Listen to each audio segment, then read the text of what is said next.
Hi, this is Tina from Lakewood, California, and you are listening to California Dreaming with the amazing Roseanne on the Orbital Jigsaw Network. This episode of California Dreaming is brought to you by BLUBRRY. Creating a podcast is not that simple. It's more than just recording yourself and uploading it. To really get your show to be everything you want it to be, you're going to need a little more than that. You need easy and reliable hosting so your time can be spent creating your content, the most accurate download stats so you know if you're reaching the audience that you're wanting to, and a web page that makes setting up totally easy on you and won't take up too much of your valuable time. And BLUBRRY offers all of this and more for hosts and aspiring hosts alike. Simple media hosting, a fully integrated WordPress website with their PowerPress sites. So if you already have a podcast or you've always dreamed about starting one, head over to www.orbitaljigsaw.com/dream to sign up, and the first month is on us. The BLUBRRY support team is available to walk you through the steps of migrating your show without losing any subscribers, or to get you started in the process of launching your new show. With the first month for free, using promo code DREAM, you've got no excuses. So, let's get started. As always, I would like to take the time to thank every one of you who continue to support California Dreaming on social media by following us on Facebook, Instagram, and Twitter, as well as for those who have left reviews for the show on Apple Podcasts or whichever platforms you listen to the show on, by spreading the word about California Dreaming in listening groups, and of course, for supporting us on Patreon as well. There are currently more than a dozen exclusive bonuses on Patreon, and for as little as $1 a month, you can gain access to all of those episodes as well. The most recent Patreon exclusive is now available, The Tale of a Million Years Ago, where we discuss the murder of newlywed Sherry Rasmussen and the mess that is her killer, disgraced former LAPD detective Stephanie Lazarus. This week, I'd like to thank JW, Jess H., Lisa R., Sean K., The Nature vs. Narcissism podcast, Jordan B., Lisa P., Carolyn L., and Mackenzie B. for joining Patreon and supporting our show. And if you would like to make a one-time donation to help support, you can do so through PayPal using our email, californiapod@gmail.com. Again, thank you for all of your support. And one more thing before we get into today's story, I have some news to share with you. The audiobook that I've had the honor to narrate the audio version for, entitled A Sickness in Time by M.F. Thomas and Nicholas Thurkettle, is available for you to listen to now on your favorite podcast directories. In 2038, the human race is in a death spiral, and most people don't even know it yet. Technology was supposed to make us better and stronger. Instead, is birthing a strange and terrible plague we may not be able to stop.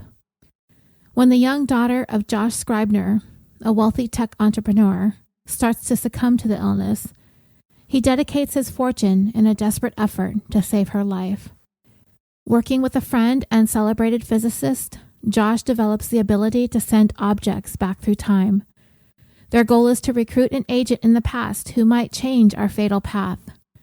In our present day, a broken and traumatized Air Force veteran finds a strange message in the woods, drawing her into an adventure spanning decades. All humanity is at stake as she and her small group of friends become the unlikely heroes taking up the secret fight against our future doom. Each chapter of A Sickness in Time drops weekly, and right now, Chapter 1 is available for your listening pleasure.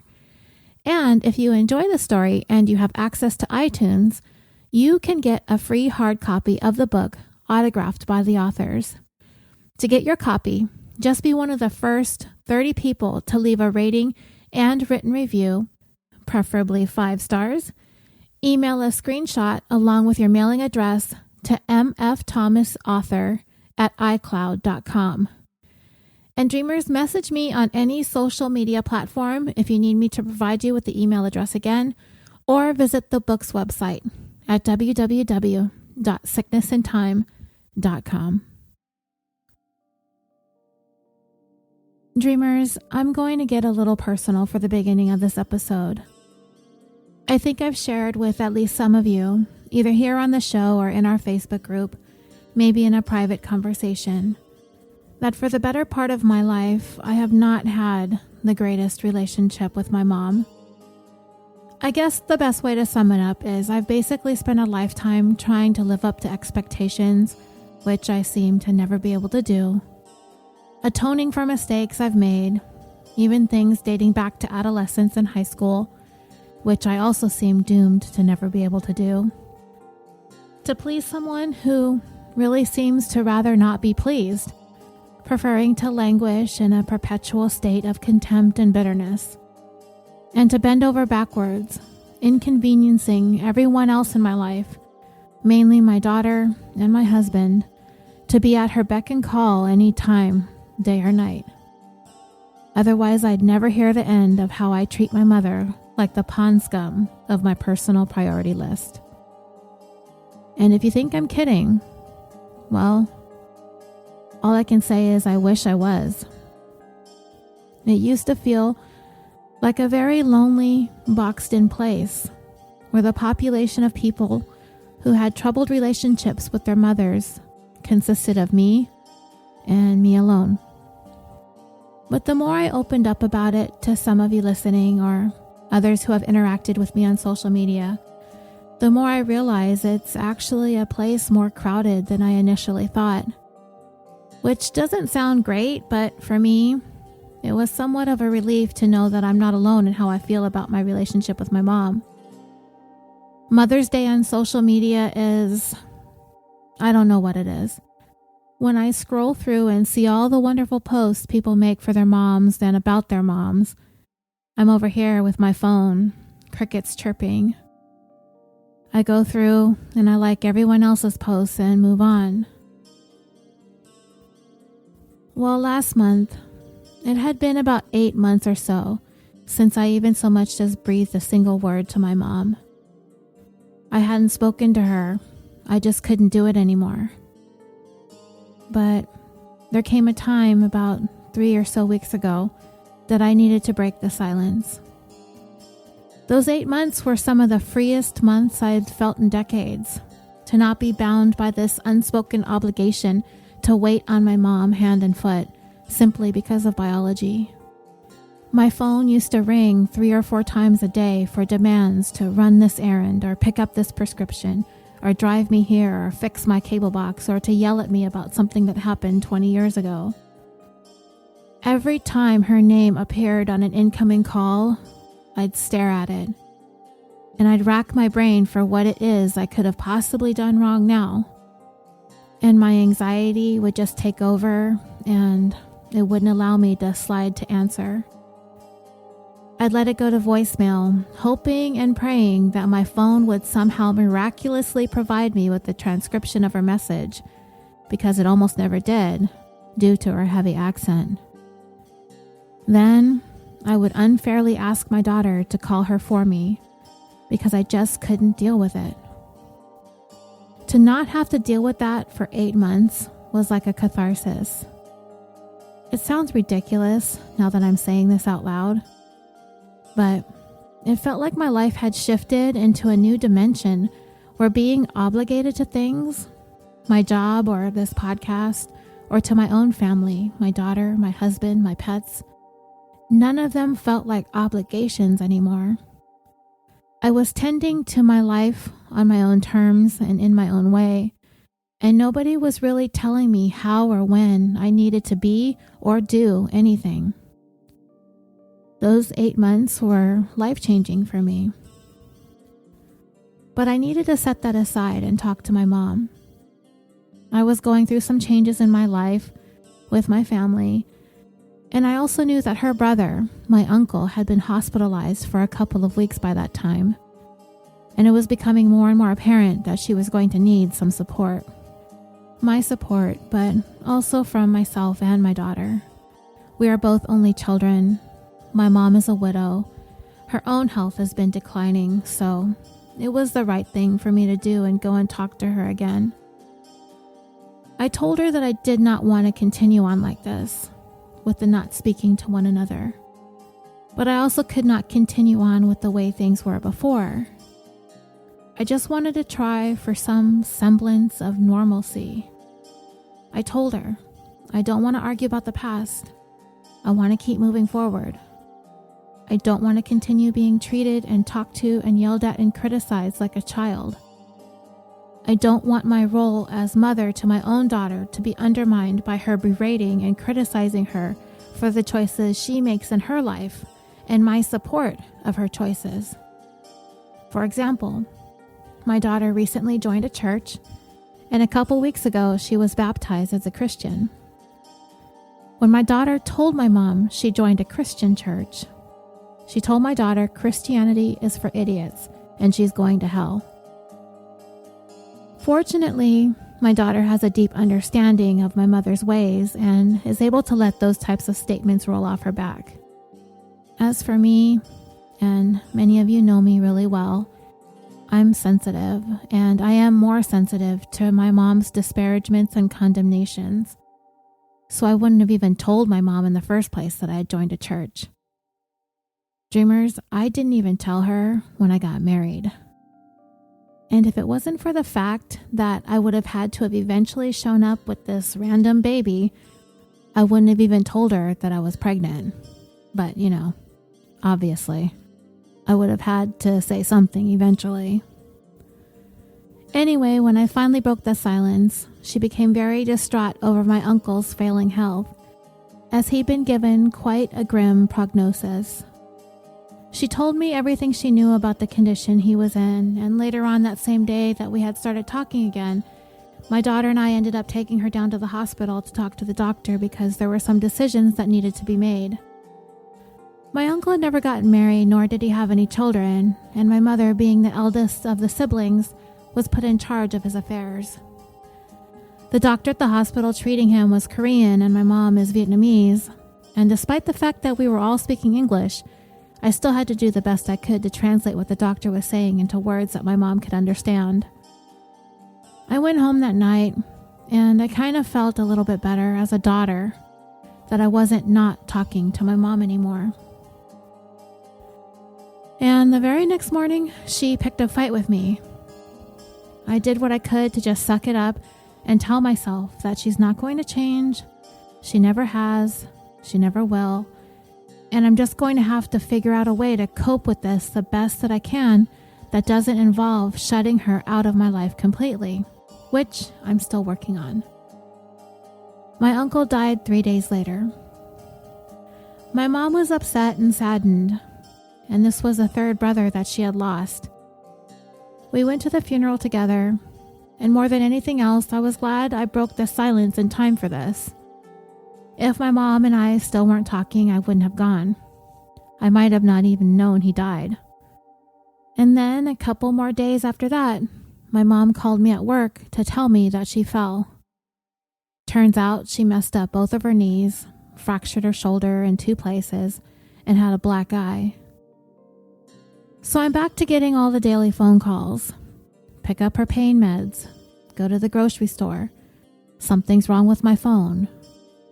But her name popping up on my incoming calls doesn't shoot pangs of anxiety through every fiber of my being anymore. Sliding to answer is not a problem. When it comes down to it, if I don't step up and act like an adult about this, then all of this is going to come down on my daughter's shoulders, and that simply is not fair to her. Is it any better now? That remains to be seen. It's a work in progress. More on myself than anyone else. So you've probably put 2 and 2 together by now. That today we're going to delve into a story that involves the relationship between mother and daughter. My own personal story that I've shared with you is far from being any kind of happily ever after. Not by any stretch of the imagination. But it has been a small step in a direction that's not completely sideways, though I continue to proceed with caution. The walls I've built are massive and aren't going to come down quite so easily. But the mother and daughter we are going to get to know today, their story would have a very different ending In today's 85th episode of California Dreaming, the tale of the lady in the water. Every time our stories take us to Orange County, every time we end up in Newport Beach, I always seem to tell you that violent crime is almost unheard of. But I keep coming up with these stories that are, well, violent. So I guess I'm going to have to stop trying to convince you that Newport Beach is this affluent beachfront utopia, because you're probably not going to believe me. In all seriousness, it is a very beautiful and safe community. It's just when crime happens down there, the stories, for some reason, tend to be extraordinary, and they end up on our show. On September 13th, 2006, the Newport Beach Police received a call from Newport Harbor. There was a body floating in the water. When investigators arrived at the scene, the body had been removed and placed on the deck of the nearest boat slip. The body had been wrapped in some bed linens, sheets, and the mattress pad. Inside was the body of a woman, who to them appeared to be in her 50s.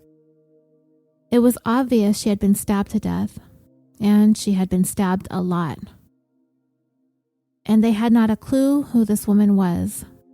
So the first order of business would be identifying this woman discovered floating in Newport Harbor.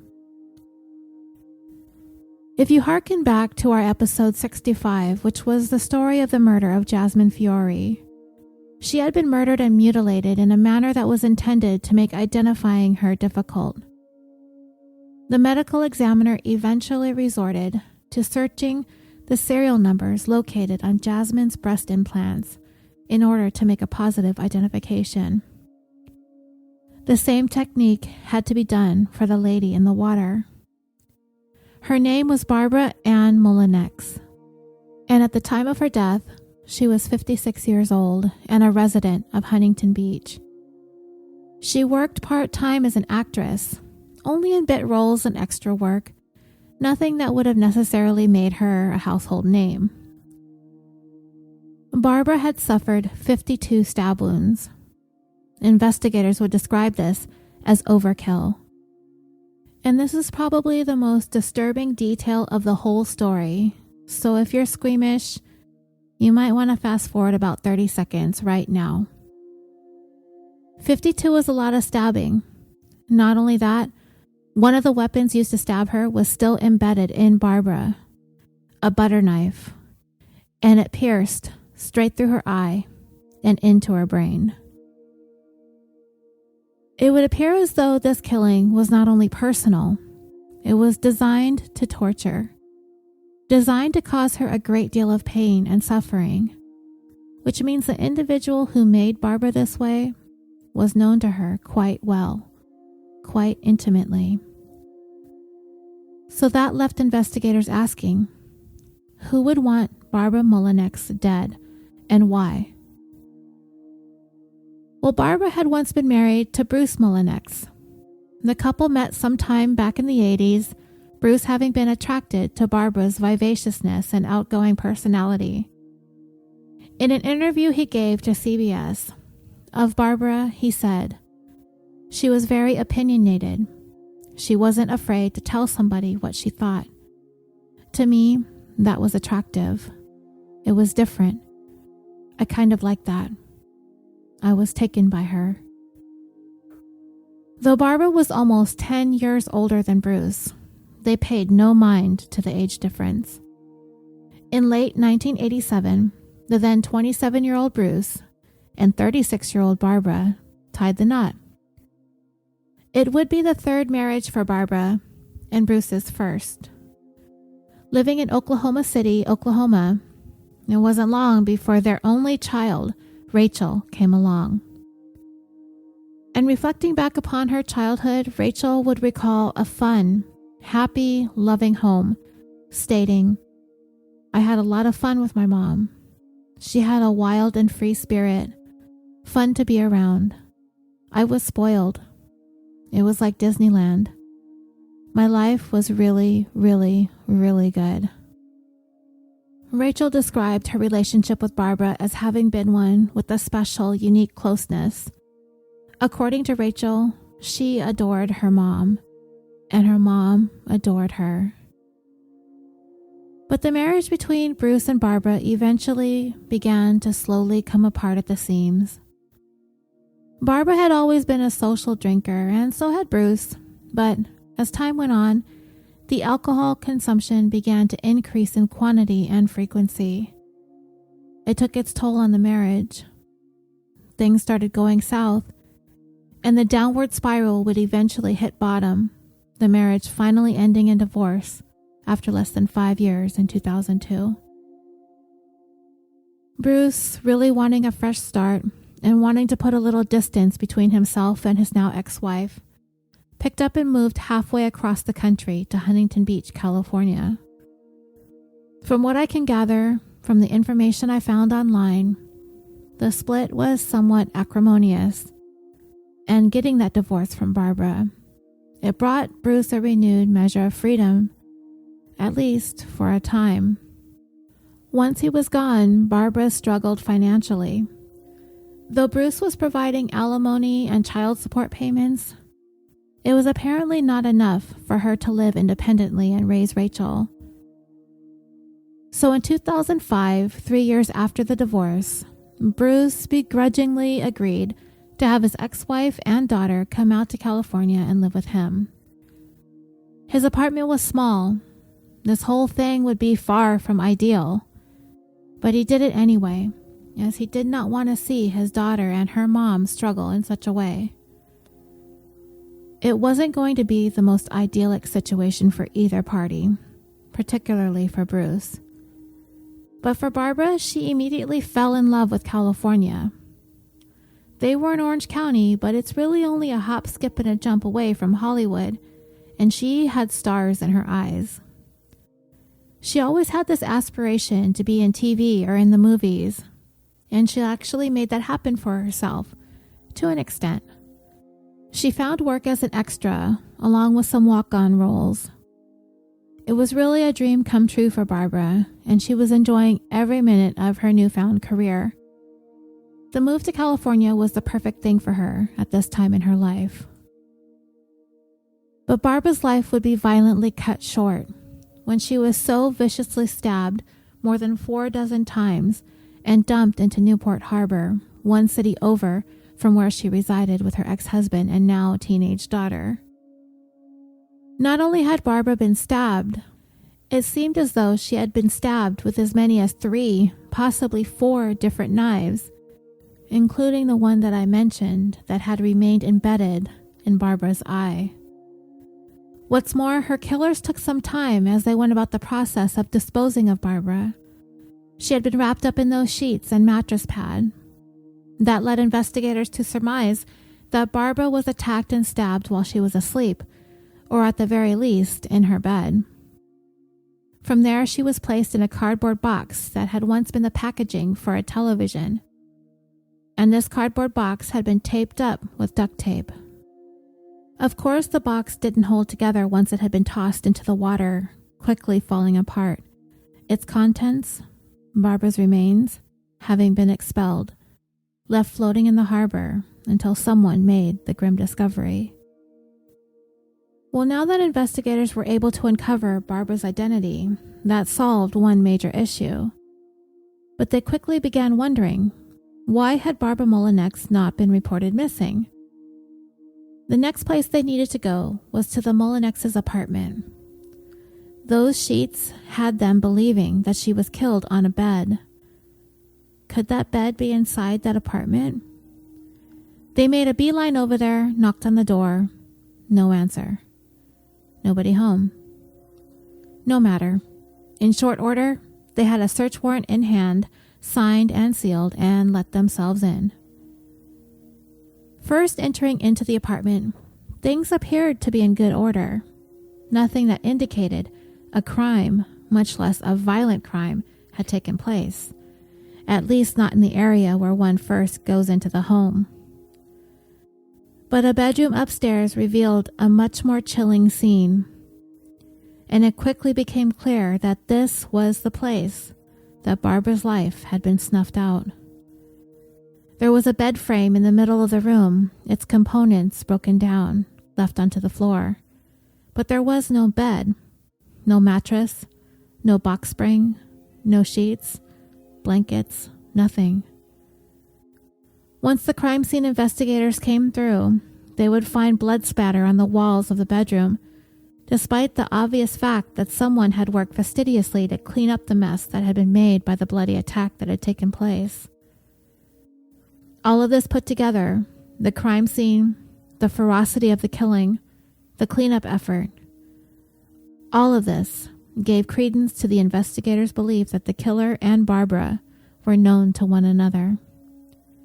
Investigators immediately turned their sights towards Bruce, the ex-husband.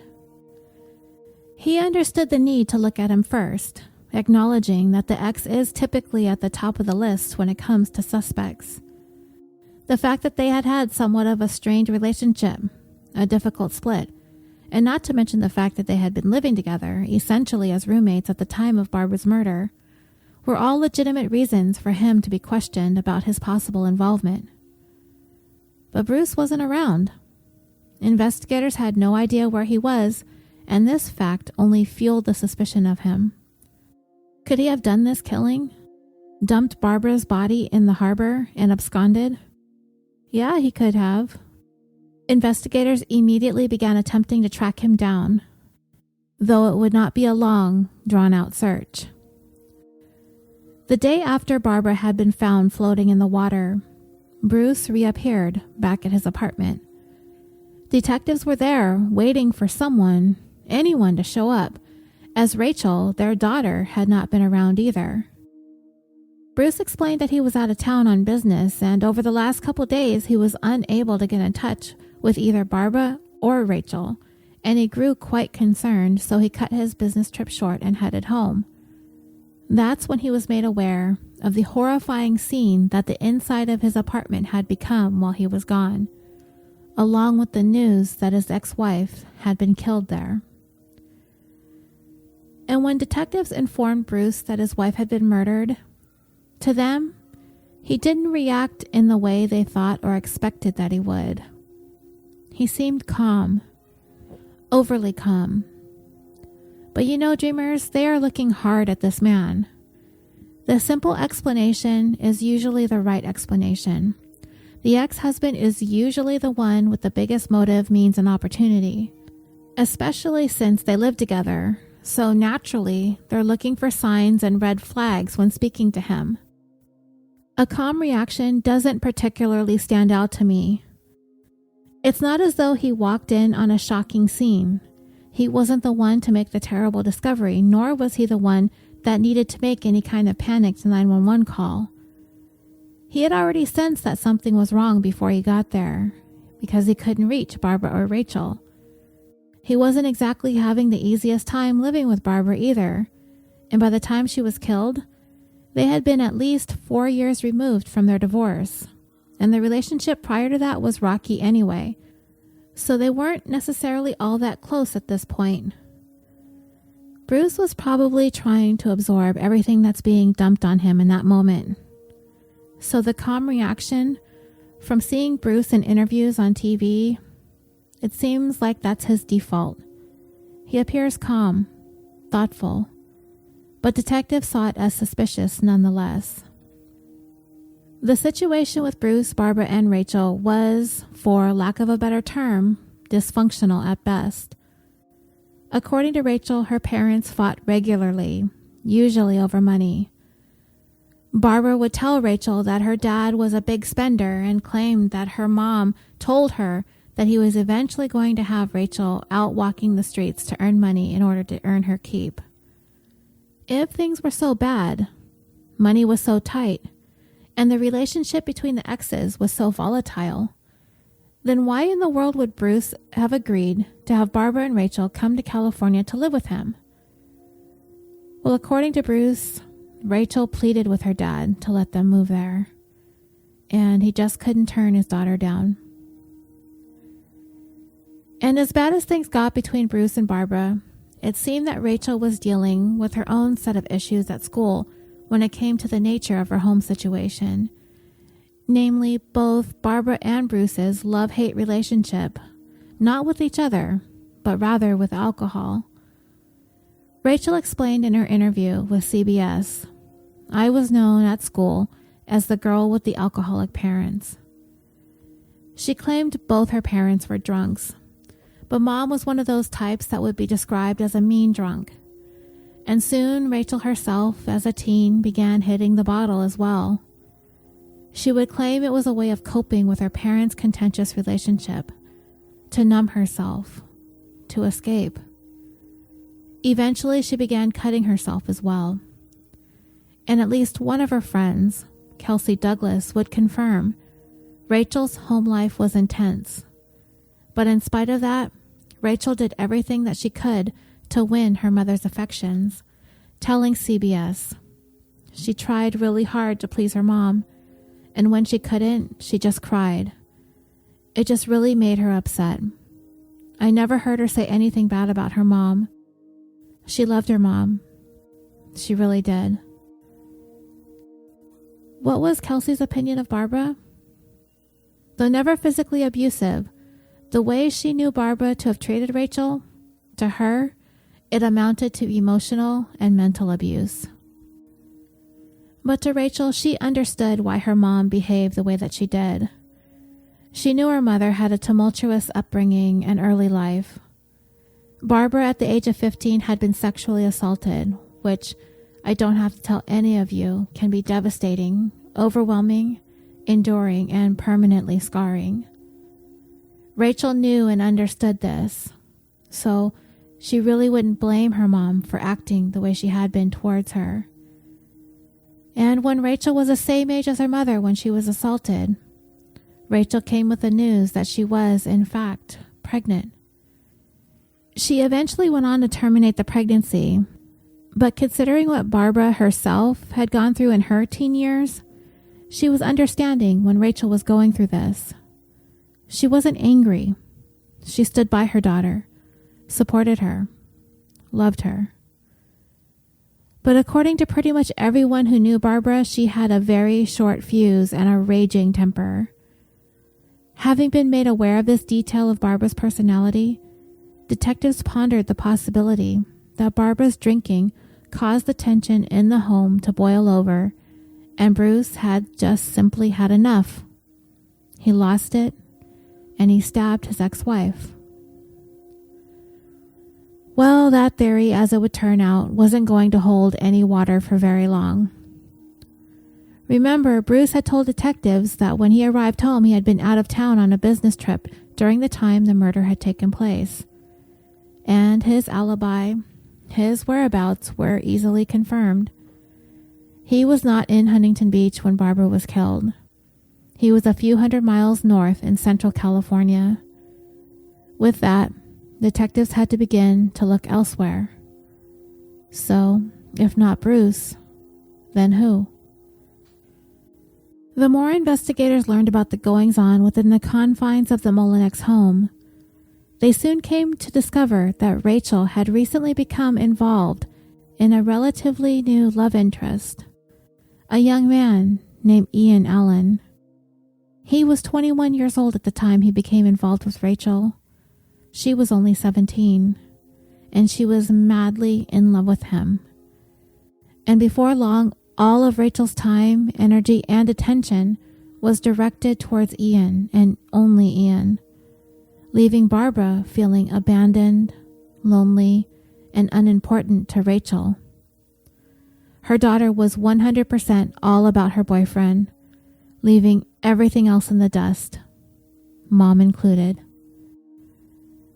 Scrambling to figure out what to do out of fear of being not only without a husband, but now her daughter was slipping away from her as well, Barbara began trying to rein Rachael back in. In other words, she tried to start being more of a disciplinarian in order to maintain some measure of control over Rachael.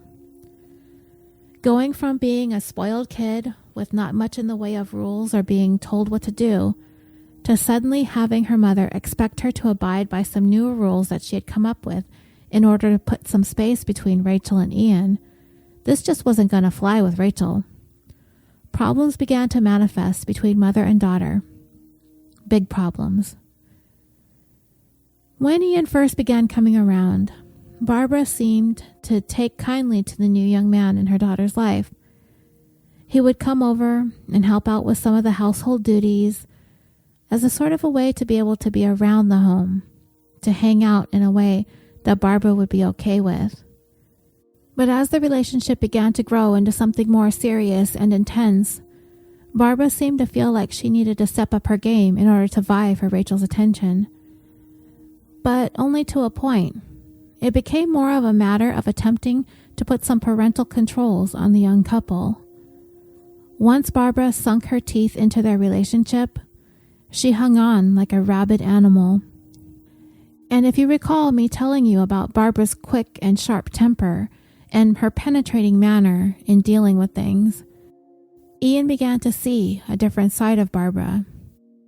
The side of her with the mean streak that usually reared its ugly head while in the throes of a drunken binge. But Barbara didn't need to be plied with alcohol in order to unleash the intimidation. And she definitely intimidated the young man.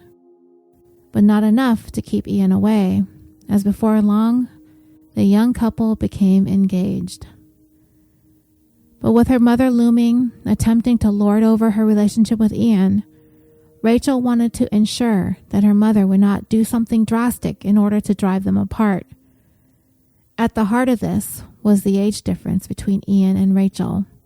He being 21, her being only 17. Them being together intimately was technically against the law. Would Barbara, in order to exercise control over what her daughter does and who she sees, would she actually go so far as to report Ian? Would she have him arrested for statutory rape? Knowing her mother's volatile and explosive ways, Rachael wouldn't put it past her. So she came up with an idea. A contract of sorts. In July of 2006, Rachael wrote up the document. It was short and to the point. To whom it may concern, I give permission to Ian Allen to date our daughter. Both Bruce and Barbara signed it, and Ian carried it with him at all times, in his wallet, should the occasion arise where he would be accused of statutory rape. And Bruce would confirm that Ian was throwing a monkey wrench into Barbara's future plans with Rachael. From the time that they were married up until the time that we are discussing today, Barbara had all but been completely dependent upon Bruce financially. Even though she was living in his apartment, as was Rachael, he continued to pay Barbara child support and alimony. Well, Rachael was on her way to turning 18 soon, and his payments were going to cease. It was Bruce's belief that Barbara had this plan that Rachael was going to help support her by going to work and getting a job and contributing. But when Ian came into the picture, Barbara saw her plans being threatened. She was doing everything she could to neutralize the threat. But we all know, when it comes to young love, there wasn't going to be anything Barbara could possibly do to come between Ian and Rachael. Absolutely nothing. By late summer of 2006, things hit the fan. Barbara had imposed a strict 1 a.m. curfew, which for a 17-year-old, I think is quite generous, actually. Anyway, there came a night where 1 a.m. came and went, and Rachael still had not shown up at home, and Barbara lost it. She took it upon herself to show up at Ian's house and collect her daughter herself. And she did indeed show up at Ian's house and caused a huge and humiliating scene. Rachael was embarrassed, and according to her, Ian was pissed. 4 days later, Barbara was discovered floating in the water in Newport Harbor. With this new information in hand, investigators really wanted to speak to both Rachael and Ian, but both had vanished. Bruce soon filled with fear for the safety of his daughter. He had no idea where she was, and if it were true that Ian had something to do with Barbara's death, Rachel's life then, to him, must be in terrible danger. Could Ian have been that angry with Barbara? So angry that it manifested into a homicidal rage? Could Rachael be dead, floating somewhere out there as well? Investigators needed to find them both quickly. They issued an all-points bulletin and a be on the lookout for both of them, along with the vehicle Ian was known to be driving. Detectives had already been somewhat shaken and taken aback by the sheer viciousness of the attack on Barbara. All those stab wounds. It really isn't something you see every day. But as the investigation was unfolding, as the evidence was pointing them in the direction of Ian and possibly Rachael being involved in this, the idea that these two young people could have attacked Barbara with such brutality was an incredibly disturbing aspect of this whole thing as well. When detectives told Bruce that they suspected Ian and Rachael, he simply could not wrap his head around what he was being told.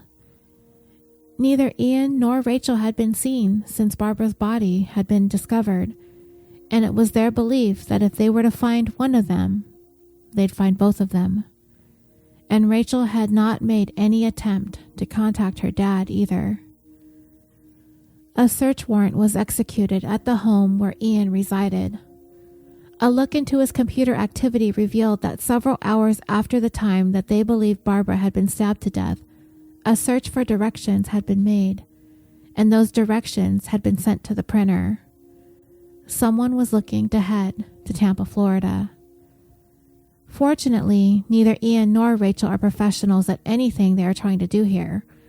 So when a check of Ian's credit card was run and a purchase at a gas station in Sulphur, Louisiana appeared, investigators knew that they were closing in on the couple. Surveillance footage captured Ian's truck approaching a gas pump, him filling up, and Rachael going inside the convenience store to purchase some drinks and snacks. Detectives in California quickly contacted the authorities in the next town that they felt Ian and Rachael would be passing through along Interstate 10, which would be Lafayette Parish. A checkpoint was quickly set up in an effort to cut the couple off. Ian's truck was eventually spotted and they were pulled over.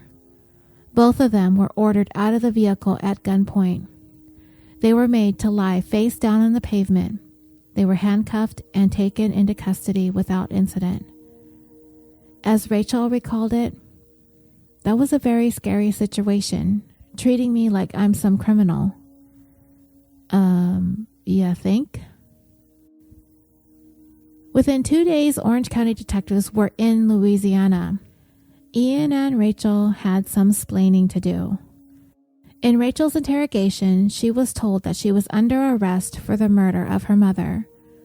But Rachael was prepared with the story at the ready, and she played her hand. "Do you know that I was kidnapped? Do you know that?" She went on to deny having anything to do with her mother's killing, and the fact that she was being charged as such was shocking and ludicrous. Ian was the one who did it, according to Rachael. She was just another victim of his, not a co-conspirator, as they were attempting to claim. She went on, "I was asleep. It was the middle of the night. I heard my mom scream my name. I ran into her room and I saw Ian standing there on top of her, stabbing her.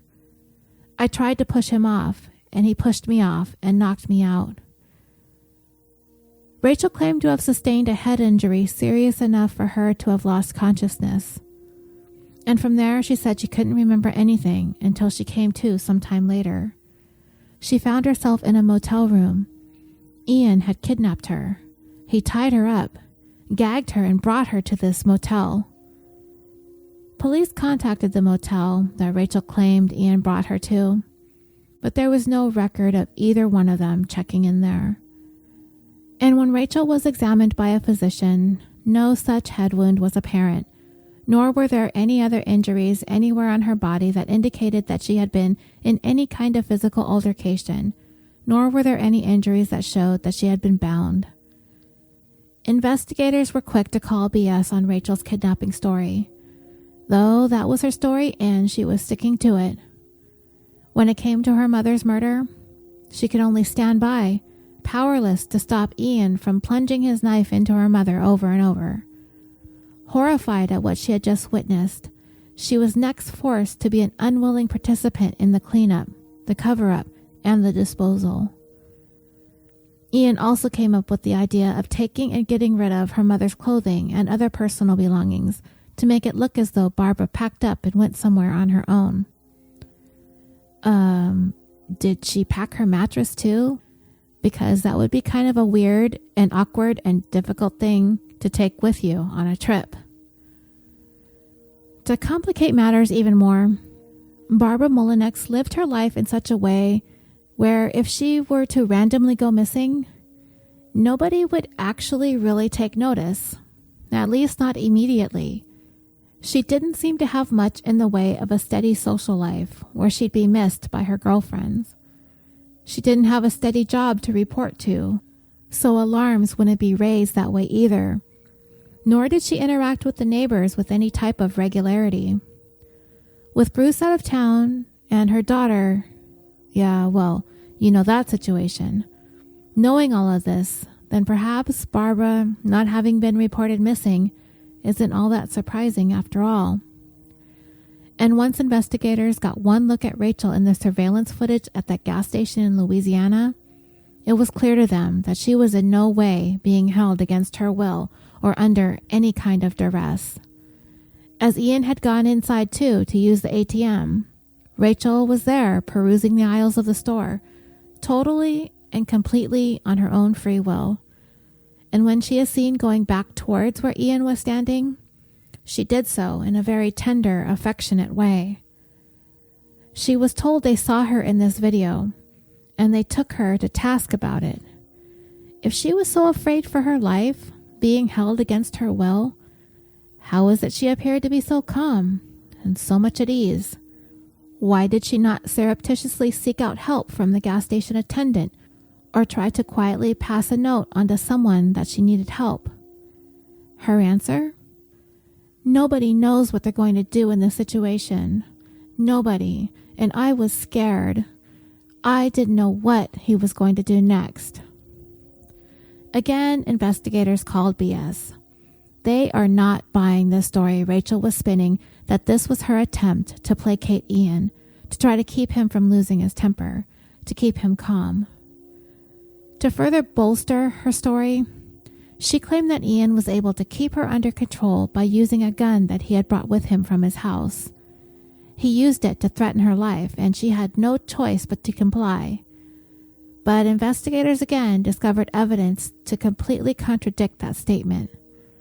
When the gun was eventually sent to the lab for forensic examination, the majority of the DNA swabbed from the surface of the weapon belonged to none other than Rachael Mullenix. Investigators figured that they might have a better chance of getting somewhere closer to the truth in talking to Ian. But when they spoke to him, he actually corroborated the story that Rachael had told, going so far as to admit that he was solely responsible for Barbara's murder, telling detectives in his initial interview, "I was going there to threaten her, to scare her, and it got out of control very quickly.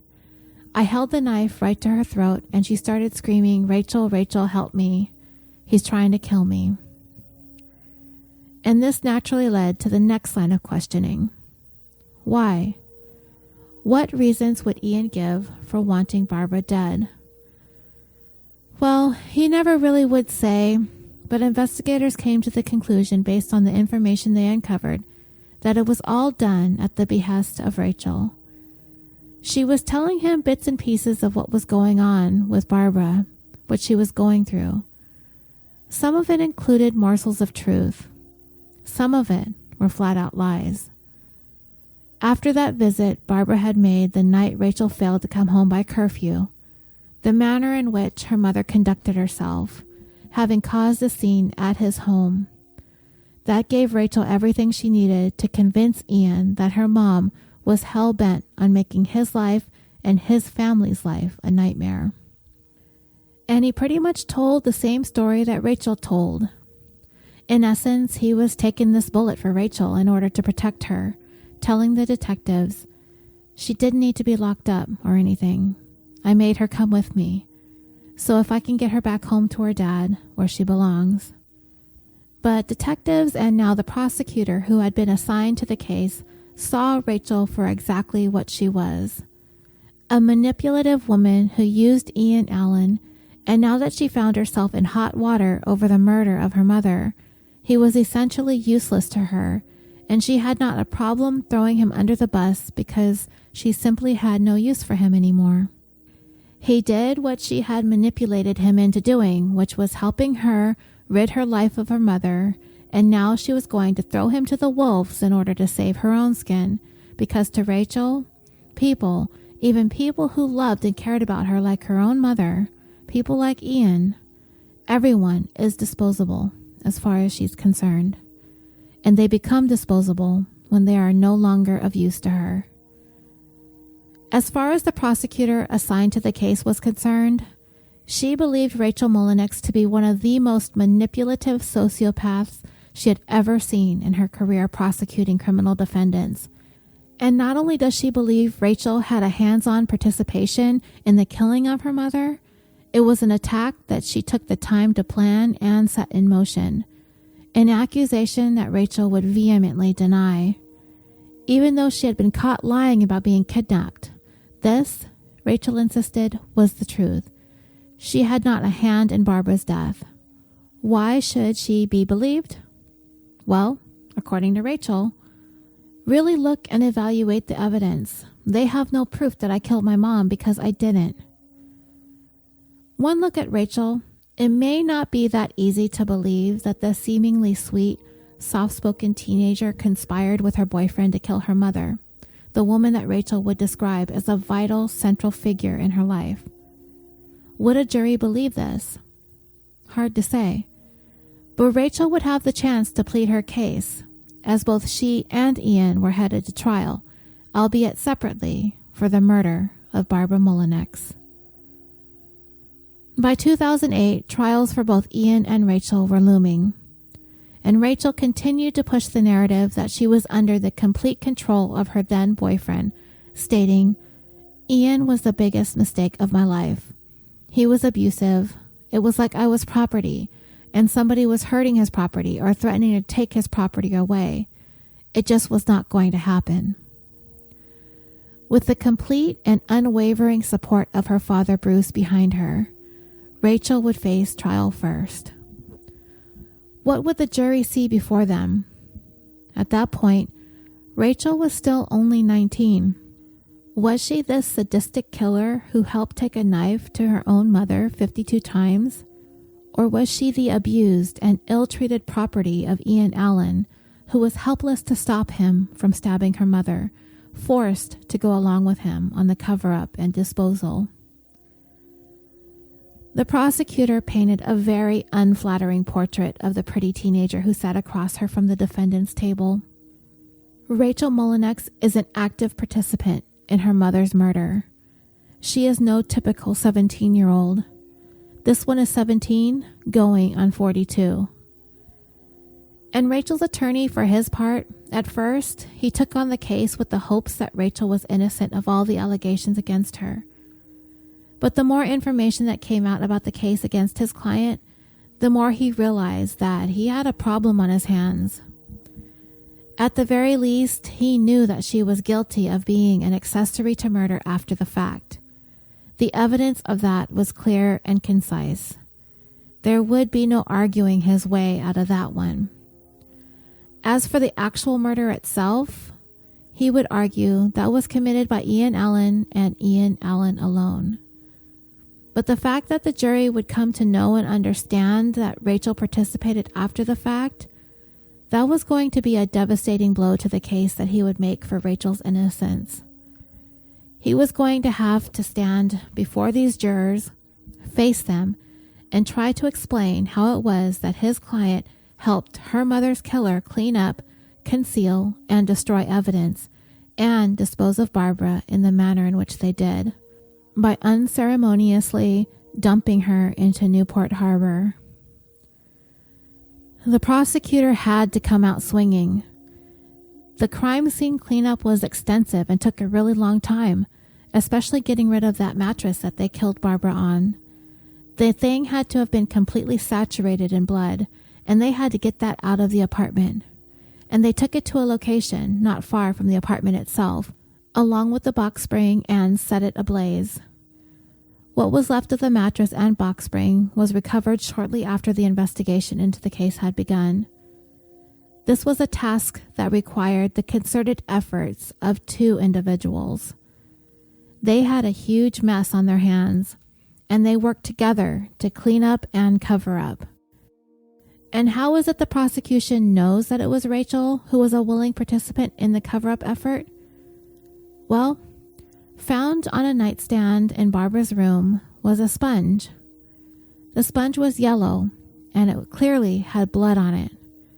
It had been used to wipe up some of the mess made by the killing. Of course, the sponge held the DNA of the victim, but it also contained the DNA of one other person, a person who used the sponge to sop up the victim's blood. It was the DNA of the victim's own daughter, Rachael Mullenix. Those were the only 2 profiles recovered from the sponge, mother and daughter.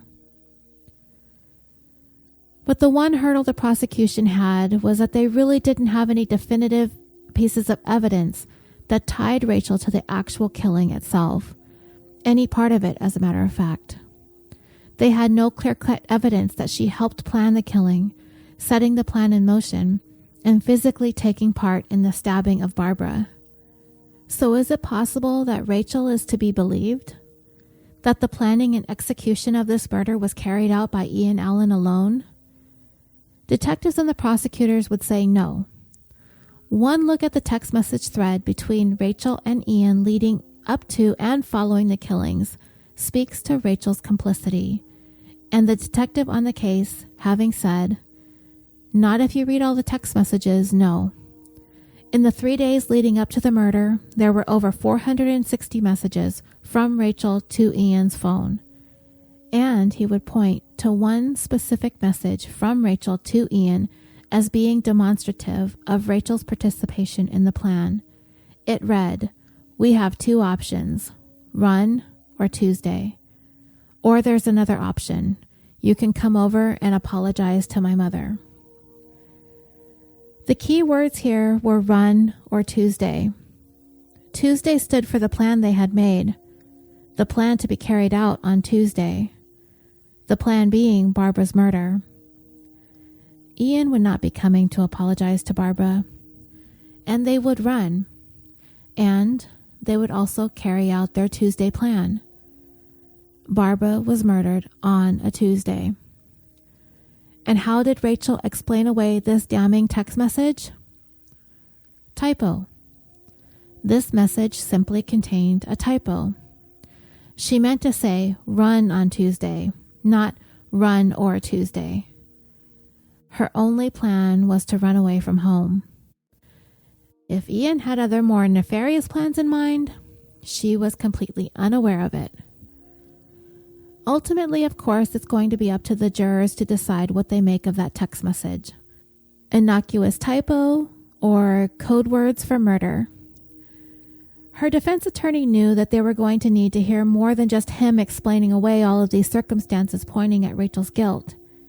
They were going to have to hear from her. She was going to have to take the stand and explain herself. And she did. She tried to tell her version of what happened the night her mother was stabbed 52 times as she slept in her bed. She told the jury she had a plan to run away from home with Ian. She was waiting for her mother to doze off and that she would call Ian and he would come pick her up and they would take off together. Instead, his plan deviated. When he arrived at their house, he let himself in and appeared at Rachael's bedroom door. Seeing him there startled her, and the momentary commotion caused Barbara to wake up. She threw her bedroom door open and began yelling at Ian, demanding to know what he was doing there, and then followed that up with a threat to call the cops and tell them that he was attempting to kidnap her daughter. Rachael went on describing the scene for the jury. She turned around, walked back into her bedroom. I just assumed that he was going to go in there and try to calm her down before anything happened. But I heard a struggle, so I went in there, and I walked in, and I see my mom on her bed, and Ian is stabbing her in the legs because she's trying to kick him off. But the medical examiner who conducted Barbara's autopsy, Sean Enlow, would take the stand and directly contradict Rachael's versions of events. He told the jury that the victim was stabbed more than 50 times, and from his examination of each wound, he was able to determine that at least 3 different knives were used to stab Barbara. One was a folding pocket knife that Ian was known to carry. There was a knife with a significantly longer blade used, which was never found. And of course, the butter knife that went through Barbara's eye and pierced her deep into her skull. Enlow stated in his testimony, "I believe it is more likely that it was 2 assailants than 1, and it could have been as few as maybe 5 minutes for the whole encounter, but I don't know for sure." Not so, says Rachael. She wasn't involved. But when asked about what she witnessed when the stabbing was going on, she would say that she did not remember.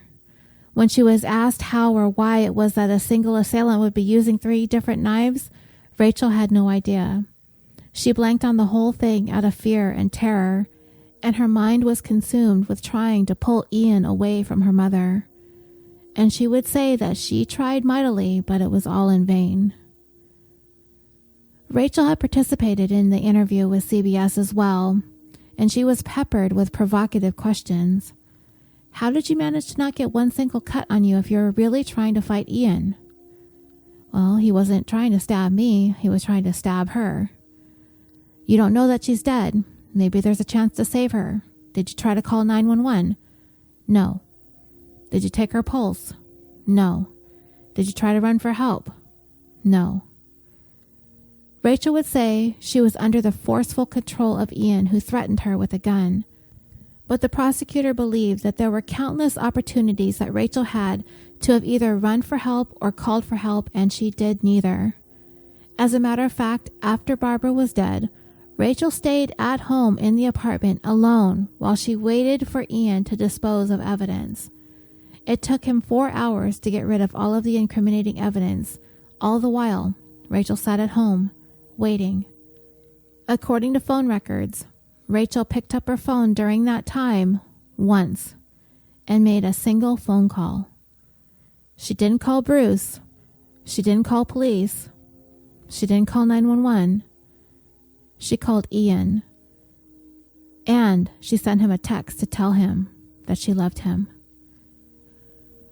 The weakest part of the prosecution's case against Rachael is that there is no physical evidence that definitively pointed to Rachael as having a knife in her hand and participating in the actual stabbing. Rachael's hopes were riding on that fact, and the hopes that the jury would not believe the innocent-looking young teen was capable of committing such a crime. Rachael's friends didn't believe it either. Nobody knew her believed that she would have done something like this to her mother. Rachael loved Barbara, so says Rachael. So, if that's true, if Rachael truly loved her, how could she have done this?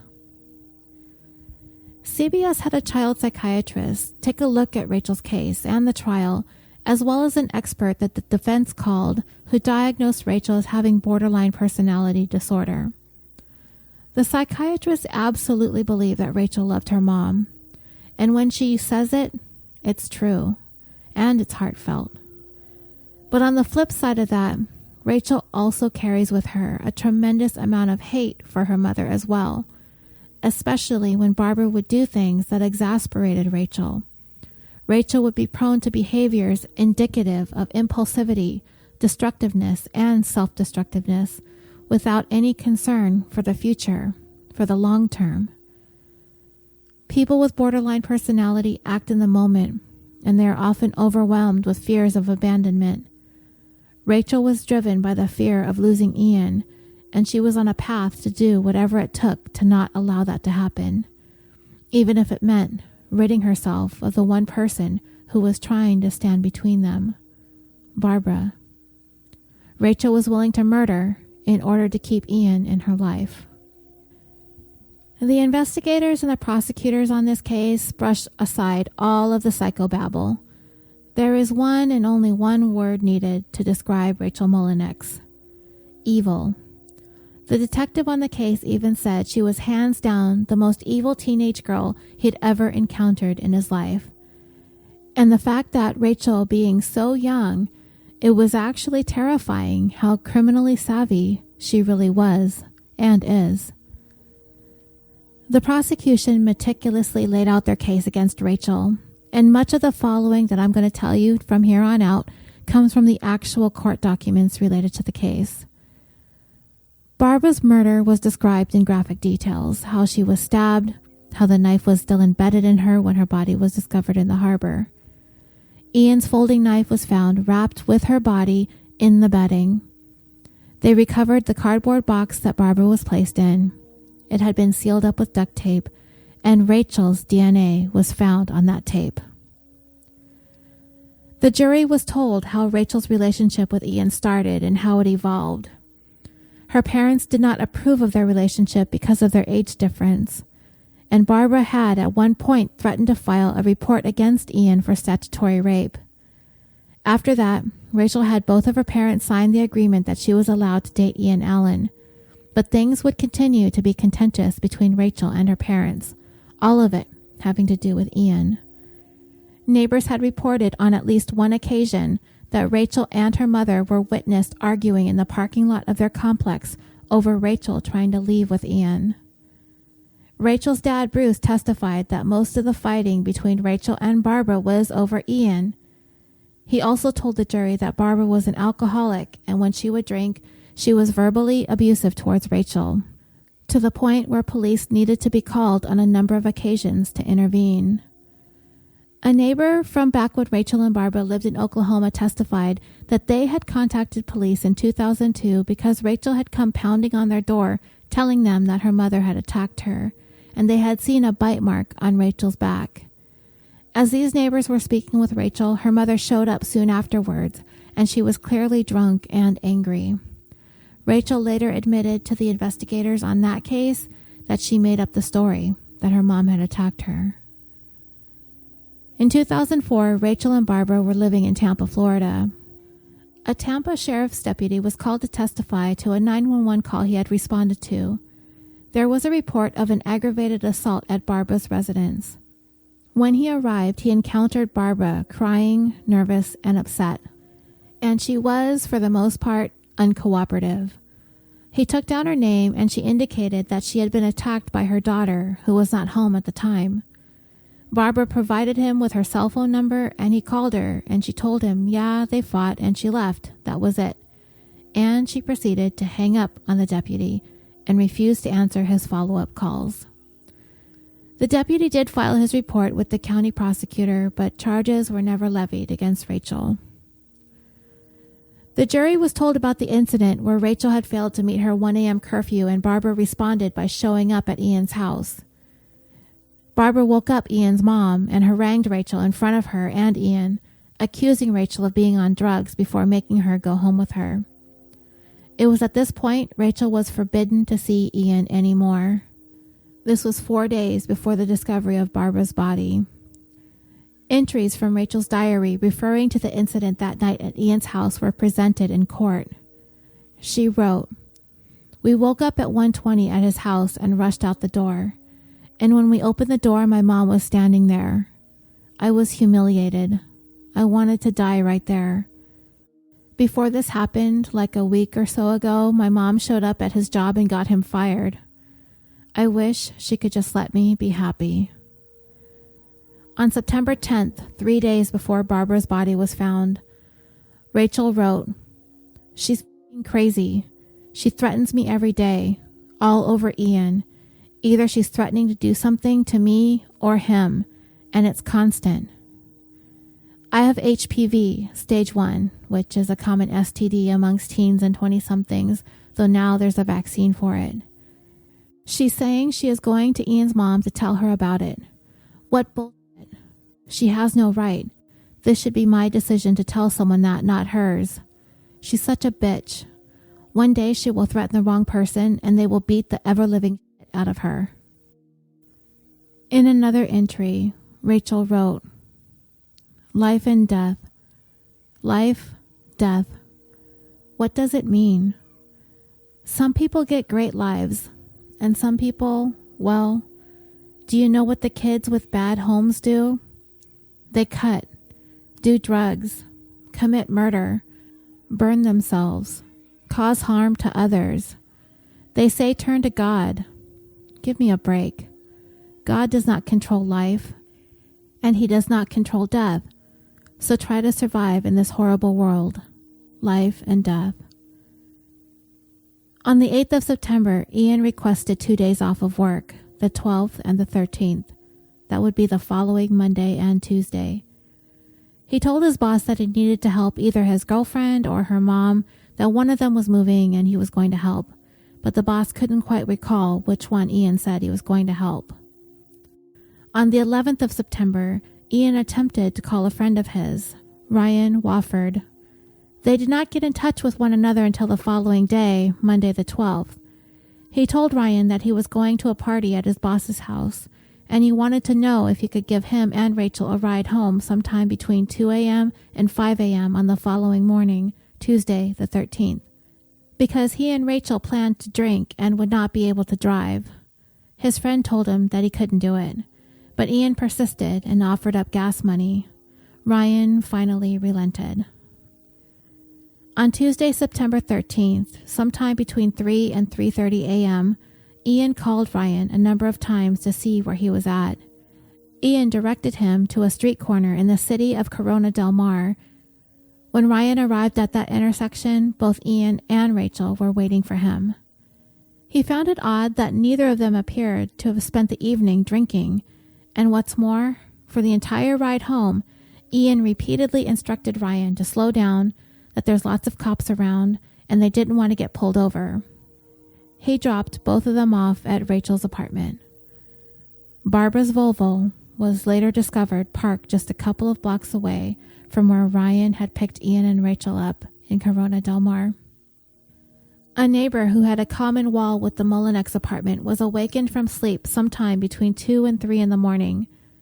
This neighbor described hearing sounds like banging on the wall and the sliding glass door that exited to the back patio. The neighbor heard a male and a female, and then what sounded like 2 females fighting. The neighbor was about to call police, but suddenly it got quiet.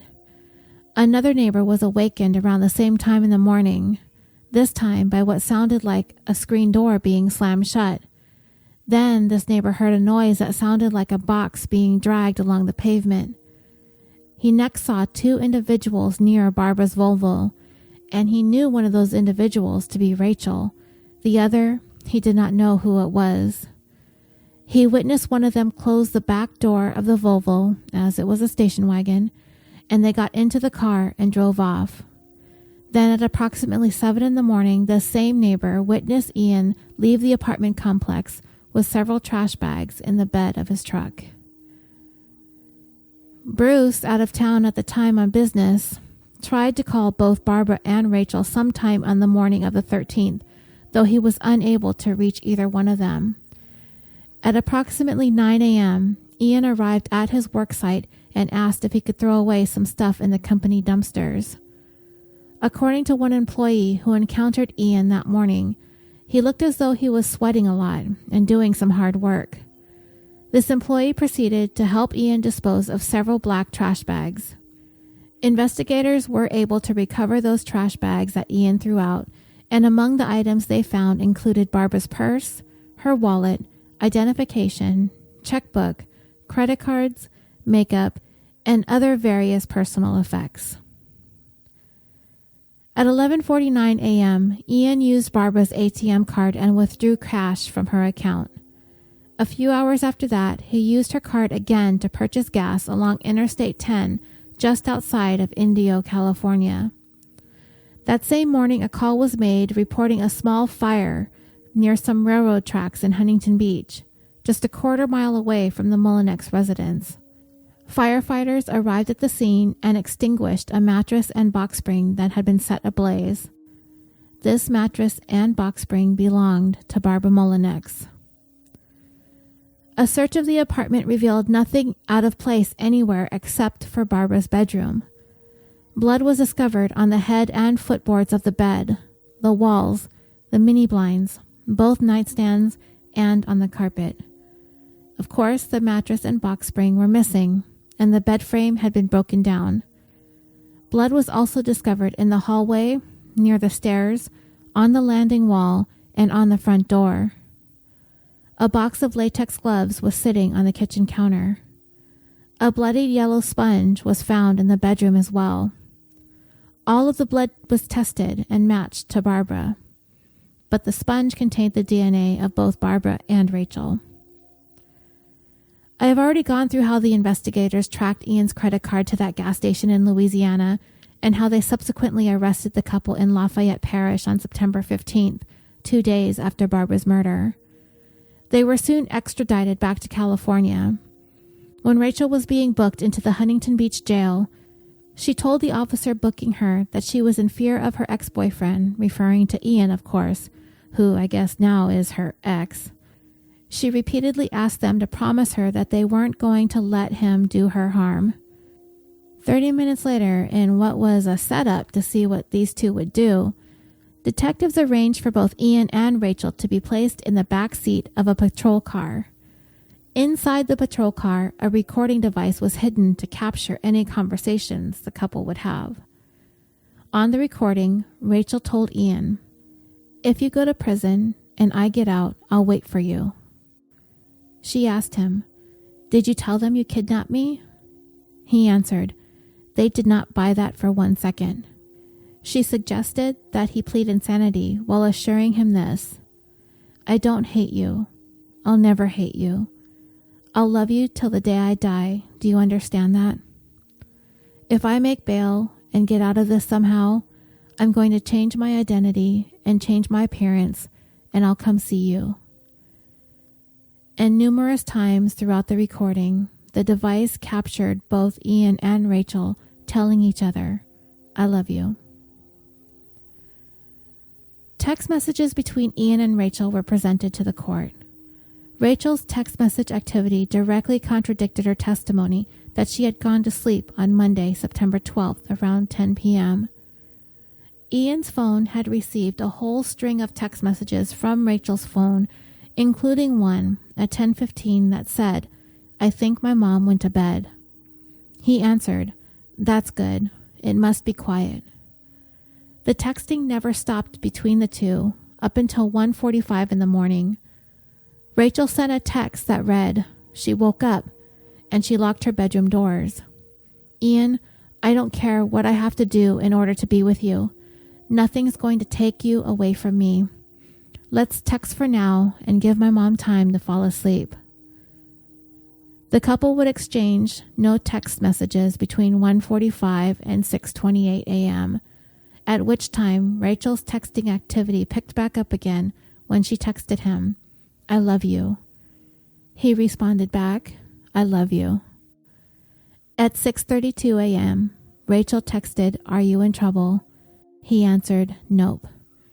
And it was at this point that I believe that Ian was back at his house, printing up that map to Tampa, Florida, and possibly getting the gun from his house to take with them. Rachael's jury deliberated for 3 days before returning with a verdict of guilty of first-degree murder. 3 months later, she was sentenced to 25 years to life in prison. She will be eligible for parole in 2030 when she is 41 years old. To this day, Rachael would continue to insist the only thing that she is guilty of is dating the wrong guy. "I didn't do it. I know I didn't do it. My mom knows I didn't do it." Bruce continues to stand by his daughter. He will never stop loving her and never stop believing in her. But even with him in her corner, the only person Rachael continues to be concerned about is herself. Never mind the fact that she still remains the apple of her father's eye, that she shattered his heart into a million pieces. Rachael could not care less. What do I have to look forward to? The dreams of me wanting to have a family and getting married and going to college, they're gone. Today, Rachael resides at Central California's Women's Facility. She is 29 years old. In September of 2008, Ian Allen was also convicted of first-degree murder. 2 months later, he too was sentenced to 25 years to life in prison. He is currently housed at Chuckawalla State Prison. A parole eligibility date has yet to be set. He is 33 years old. And as for Bruce, last I found, he continues to reside in California, where he works for a nonprofit organization called United Cerebral Palsy of the North Bay, where he creates work programs for people with disabilities. And that brings this 85th episode of California Dreaming to a close. If you would like to discuss this case in more detail or any others that we have covered, please feel free to request and join the California Dreaming official Facebook discussion page. There we have cultivated an amazing community of listeners and true crime fans who share their thoughts and opinions on all of our cases that we cover, as well as other true crime stories, current events, TV shows, documentaries, books, whatever you would like to share, please come and join us. You can also follow the show on Twitter at CaliforniaPod and on Instagram at CaliforniaDreamingPod. And California Dreaming is proudly brought to you by the Orbital Jigsaw Network. We are a podcast production company that is located in Los Angeles, California, with a mission to create some of the best podcasts to listen to consistently improve upon our roster of shows, to develop new content that appeals to people all over the world, and to provide a thriving community for listeners and podcasters alike. And I am so proud to be a part of this amazing group of shows and hosts. So please visit us at www.orbitaljigsaw.com. You can also find links to all of our shows, our merchandise store, our blog, or if you just want to email us and let us know what you think, that's www.orbitaljigsaw.com. Don't forget to subscribe to A Sickness in Time on your favorite podcast directory. And also, if you're into creepy stories, then take a listen to the most recent episode of Rev 96, a podcast hosted by Justin Rimmel. I had the honor of reading one scary story for his show, so please go and check that out if that's your kind of thing.